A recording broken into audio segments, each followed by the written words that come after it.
Another gift of Allah Azza wa Jalla to the Messenger is the Qur'an. We say the Qur'an is the final miracle to the Messenger sallallahu alaihi wasallam. Was Musa alayhi salam given a miracle? Was Isa alayhi salam given a miracle? Was Salih alayhi salam they were given miracles too. So what's so great and abundant about the Qur'an? All of their miracles were only miracles while they were there. After they died, those things were no longer miracles, they were only stories that can be narrated. In other words, somebody who saw Musa alayhi salam turn the staff into a snake can one day tell their child, you know what I saw with my own eyes? And then that child will say, you know what your grandfather told me?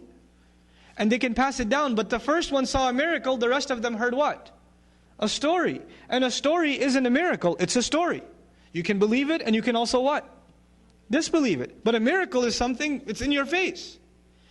The messengers is the only miracle, sallallahu alaihi wasallam, that lives on and is as convincing as it was when it was revealed. The miracle lives on. The proof that the Qur'an is the word of Allah, the arguments of the Qur'an, the hujjah of the Qur'an is as valid today as it was then because all the other messengers were given miracles for the eyes to see. But this messenger, predominantly, he was given a miracle for the ears to hear, and we still have ears making hear the same exact message. SubhanAllah. It's something incredible Allah gave His messenger. Right? Allah guaranteed His messenger victory. Sallallahu. This is part of the good He gave him.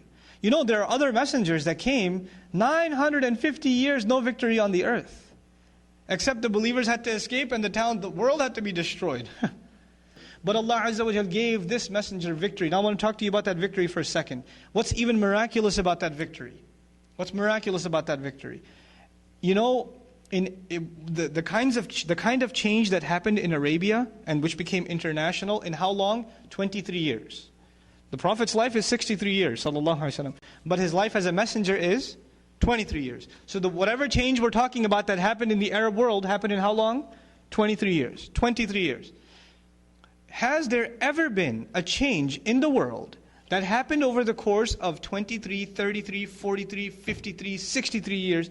I don't care if you talk about 500 years. A change that changed the way people think, what people love, what people hate, how people dress, how they run their government, how they run their economics, how they get married, how they get divorced, how they go to the bathroom, what they eat, what they don't eat, what they say, what they don't say, how they do business, how they take a loan.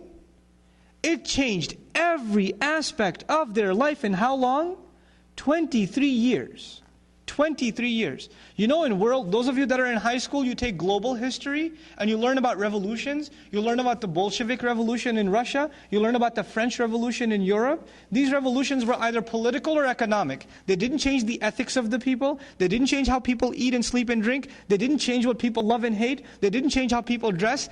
Nothing else changed. One big change over the top and that's it. And even those changes were brought about by people who read the works of philosophers, and those philosophers lived decades before. Now, in other words, there's the historical formula. The philosopher of an idea is never on the battlefield. Never. And the philosopher of an idea is not even himself a revolutionary, he's just a philosopher. He's not going out there to try to convince people to make changes. He's just writing. He's just writing. Even the French Revolution, Voltaire and Rousseau, you read about this in global history, right? These writers never saw the revolution. It was like almost a century before the revolution ever happened. In the case of Muhammad sallallahu alaihi wasallam, who is delivering the message and who's on the battlefield? Can you imagine? And who's on the front of the battle? Who's delivering the message and who's being boycotted and being forced to live in a cave? Who's being expelled from his house? He's not just standing behind some podium and telling the people to march forward. He's the first to march forward when there's nobody standing behind him. Sallallahu alaihi wasallam. This has never happened in history, ever. Ask your political science professor, ask your history professor. So Allah gave His messenger victory like no other. Like a book like no other and a victory like no other. Sallallahu alaihi wasallam.